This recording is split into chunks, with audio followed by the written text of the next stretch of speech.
రాష్ట్ర దళిత minority BC వర్గాల అణగారిన వర్గాలకు జై భీమ్ అండి. ఇవాళ నేను పెట్టే స్టోరీ ఏంటంటే, నారా చంద్రబాబు నాయుడు గారు మన ముఖ్యమంత్రి, డిప్యూటీ సీఎం మన పవన్ కళ్యాణ్ గారు కుల మత విద్వేషాలు రెచ్చగొడుతున్నటువంటి రాధా మోహన్ దాస్ వాడు ఎవడైతే ఉన్నాడో వాడిని మన ప్రభుత్వం ఎందుకు అరెస్ట్ చేయదు అంటే, వాడు మత విద్వేషాలు రెచ్చగొడుతుంటే మన ప్రభుత్వం ఎందుకు చేయదు అంటే, మీరు రెచ్చగొట్టే వ్యాఖ్యలు చేయమని వాడి చెబుతున్నారా, లేదంటే మీరు ఎందుకు అరెస్ట్ చేయరు? పవన్ కళ్యాణ్ రావణ్ అనే అతను ఏమన్నాడో తెలియదు నాకు. విద్వేషపూర్వకంగా తిట్టని, ఇంకో విధంగా తిట్టని, ఎందుకు ఒకరినొకరు ఎందుకు తిట్టుకుంటారు? అవకాడవాడు అంటేనే మనం సమాధానం ఇస్తాం. అటువంటిది మీరు ఎందుకు రావణ్ని అరెస్ట్ చేశారు? ఎందుకు ఆడు రాధా మోహన్ దాస్ అనేవాడిని అరెస్ట్ చేయలేదు? ఆడు కుల మతాలని ఒక మతాన్ని అడ్రస్ చేసి మాట్లాడుతున్నాడు రాధా మోహన్ దాస్ అనేవాడు. వాడిని మీరు ఎందుకు అరెస్ట్ చేయరు? ఎందుకు చేయరు అంటే, మీ అది మతం అంటే మాకు ఒక వర్గం వద్దనే, మా దళితుల ఓట్లు మీకు వద్దా? మీకు హిందూ మతం వాళ్ళే ఓట్లు వేయాలా?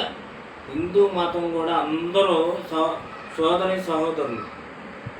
ఇది ఈ దేశం సెక్యులర్ దేశం. భిన్నత్వంలో ఏకత్వం కలిగిన దేశం ఏదైనా ప్రపంచంలో ఉందంటే అది భారతదేశం. ఆ భారతదేశాన్ని విచ్ఛిన్నం చేయదలుచుకున్నారా?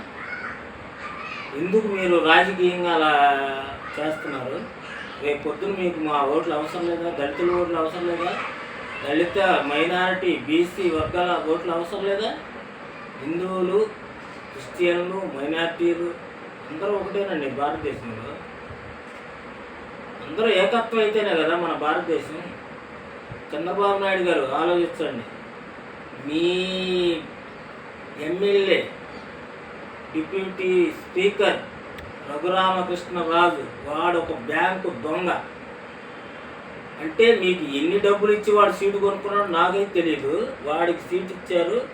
వాడు ఇవాళ మా దళితుల మీద అనేకమైన ప్రచారాలు చేస్తున్నాడు. దళితుల ఓట్లు వద్దంటాడు. అంటే వాడు ఆగ్రహం, వాడు అసూయ ఏంటి అంటే, మీ హిందూ ఓట్లు వేస్తేనే గెలిచేస్తాడా? వాడిని బర్తరఫ్ చేయండి. వాడిని డిప్యూటీ స్పీకర్ ఆ రాజ్యాంగ పదవిలో నుంచి తీసేయండి. వాడు వైసీపీలో ఎంపీ టికెట్ తీసుకుని వైసీపీ మీద పోరాటం చేసినాడు. అటువంటి వాడు మీకు వెన్నుపోటు అవుతాడు. వాడిని తీసేయండి. ఇది గుర్తుపెట్టుకోవాల్సిన అంశం. చంద్రబాబు నాయుడు గారు మీరు చాలా అనుభవజ్ఞులు. అన్ని కులాలని కలిపి ఒక తాటిపైన తీసుకెళ్ళగలిగిన వారు. మీరు ఆలోచించి ఆ రఘురామకృష్ణ గారిని బర్తరఫ్ చేయండి. ఇదే మా దళితుల విన్నపం.